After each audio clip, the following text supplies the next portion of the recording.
Waves. When people get bored at sports matches, probably because they're watching a Jose Mourinho field a team and they've parked a bus or something, you might see fans perform a Mexican wave. Apparently in America they actually just call it the wave, which is a bit rubbish, although it's probably more politically correct. I reckon it probably was a Mexican wave and then they elected Donald Trump and yeah. Regardless, the movement of people up and down moves the ripple throughout the crowd. The concept of a wave is very important in science.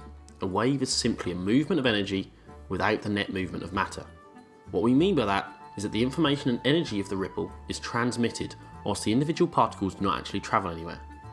So with that Mexican wave, the supporters don't actually change seat, they only move up and down, but the overall shape and ripple move around the stadium.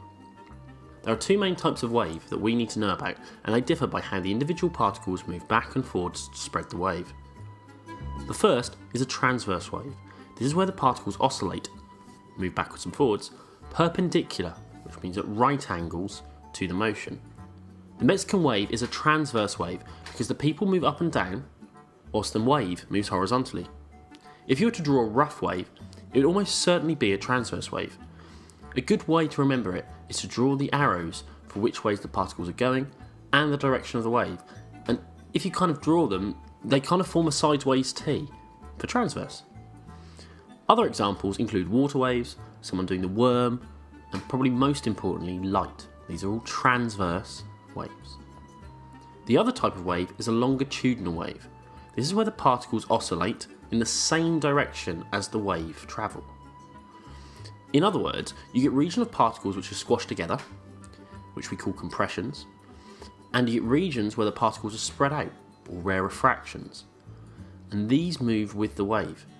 So if you push and pull a slinky, not wiggling it side to side, pushing and pulling it, you can see these compressions and rarefactions move along the spring.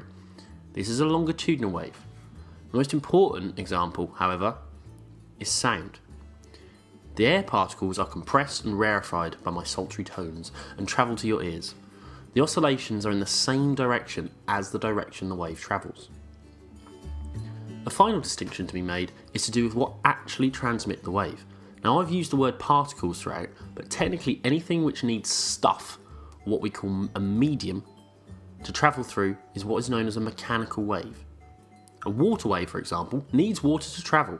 Otherwise it wouldn't work. There's no such thing as a waterless water wave. Same with the Mexican waves needing supporters, or Mexicans. If they're not there, it doesn't work. If it needs a medium, it's a mechanical wave. And there's one type of wave which is very important because it is not a mechanical wave, and that's light.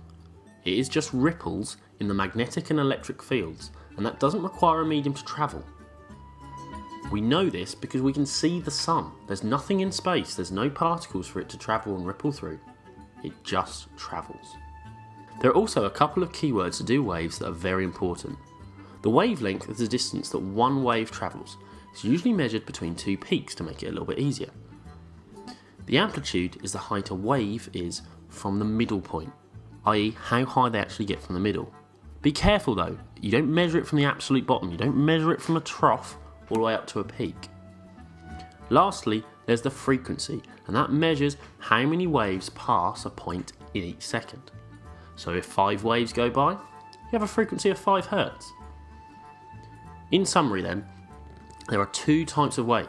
Transverse, where the waves oscillate perpendicular or right angles to the direction of travel, and longitudinal waves, where it goes parallel or in the same direction. Mechanical wave requires a stuff or medium or particles through which to travel, and crucially light is not a mechanical wave.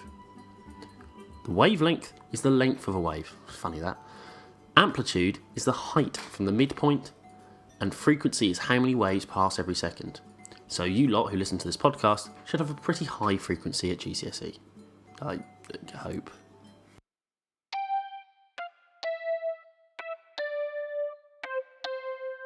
Questions. What do we call the stuff through which waves travel? What are the two main types of wave and how do they oscillate? Why do we tend to draw longitudinal waves as transverse waves even though they are actually longitudinal waves?